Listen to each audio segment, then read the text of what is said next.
Hello everyone, কেমন আছো তোমরা সবাই? আশা করি নিশ্চয়ই ভালো আছো। আর আমরা আজকে অনেক ভালো আছি, কারণ আজকে ছিল একটা স্পেশাল দিন, আমার বাবুর বার্থডে। তো সন্দীপনের আজকে জন্মদিন, আর আজকে ওর একটা স্পেশাল দিন, সেই উপলক্ষে সব রান্না বান্না হচ্ছে এখানে। তো আমি ওখানে রান্না করছি, এখানে ভাগ্নে মশলা বাটছে, মশলার মধ্যে কাঁচা লঙ্কা বাটানো হচ্ছে ওকে দিয়ে।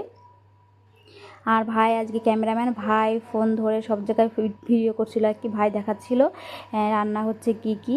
তো এখানে আমি সব পটল চিংড়ির আলুগুলো ভেজে নিচ্ছি আর কি। তো বাবু সামনেই খেলা করছে।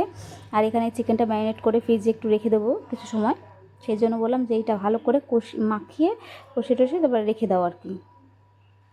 তো সেইটাই ওদের দায়িত্ব দেওয়া হয়েছে।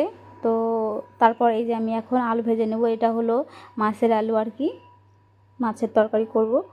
তো ওখানে বাবু খেলা করছে আর একটু পরপর জিজ্ঞাসা করছে এটা ওটা, আর ভাই এদিকে ক্যামেরা করছে। আর এই যে বাবু খেলা করছে গাড়ি নিয়ে আর কি। আর একটু মন খারাপ একা একাই আছে, যেহেতু আজকে কোনো বাচ্চা নেই নাই।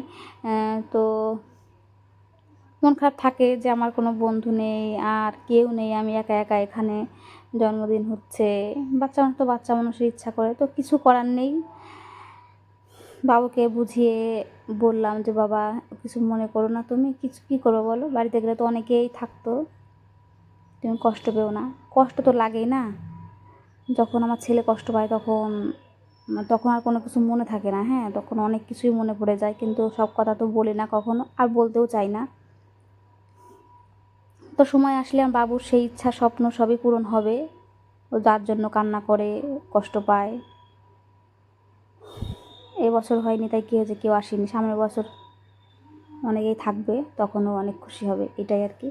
তো তোমরা ওকে আশীর্বাদ করো যেন ওর এই বছরটা সারা জীবন আসতেই থাকে, আর ও যেন সুস্থ সবল থাকে, মানুষের মতন মানুষ হয়, এটাই আর কি। আর এই যে আমি রান্নাবান্না আমার শোনার জন্য সব কিছু রেডি করে নিচ্ছি।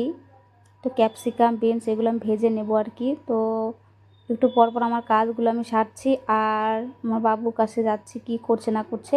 তারপর ভাই এইটা শ্যুট নিচ্ছিলো সব কিছুই। তারপর রান্না প্রায় বসে, কারণ সেই দুপুরবেলায় রান্না দিয়েছি, কারণ জানি সন্ধ্যার মধ্যে সব কিছু কমপ্লিট করে রাখতে হবে, যেহেতু মানে সকাল সকালই করে দেবো।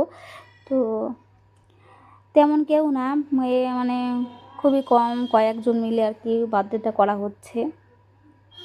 তারপর আমি রান্নাবান্না করে যে রেস্ট নিচ্ছিলাম এখানে বসে, আর বাবা বলছিল মা ফোনটা দাও, আমি দেখো ওই করে কত সুন্দর সাজিয়ে গুছিয়েছে। ওর বাবাও চলে এসেছিলো অফিস থেকে। তো তারপর সেটাই ও দেখাচ্ছিল, এই যে এই ঘরে ওর বার্থডে কেক কাটা হবে আর কি। তো সেই কারণে ও ফোন নিয়ে এসে একা একাই সব দেখাচ্ছিল। ও বেলুন ফুলিয়েছে ওটা দিয়ে, সেইটা সব কিছু দেখিয়ে ওর যা মনে ইচ্ছা, ও বাচ্চা মানুষ সেটাই দেখাচ্ছিল তোমাদেরকে। তো সব কিছুই শুট নিচ্ছিলো, এখানে বসে ও কেক কাটবে। আর আমি আসিও নি, আমি রেস্ট নিলাম, সেই ফাঁকে এদের সাজানো হয়ে গেছে।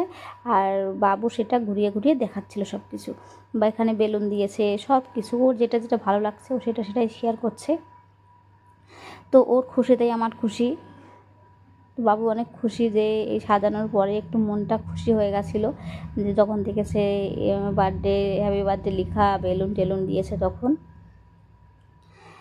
তো ও খুশি থাকলে ভালো থাকলে অনেক ভালো। আমার ভিডিওটি ভালো লেগে থাকলে তোমরা লাইক কমেন্ট শেয়ার আর সাবস্ক্রাইব তো অবশ্যই করবে, কমেন্টে জানাবে কেমন লাগলো আর কি। তারপর এই যে আবার এখান থেকে আবার এখানে চলে আসছে, এখানটায় বসবে সেই সব দেখাচ্ছিল সুন্দর করে, একা একা ওইটুকুনি মানুষ কি সুন্দর ক্যামেরা ধরে ও ভিডিও শ্যুট নিচ্ছে আর কি। আমি সেটা দেখে অবাক হয়ে গেলাম। তো আমার বাবু অনেক খুশি, এই যে নিজে আবার কথা বলছিল, কিন্তু এত আস্তে কথা বলছিল সব কিছু শ্যুট নিতে পারিনি।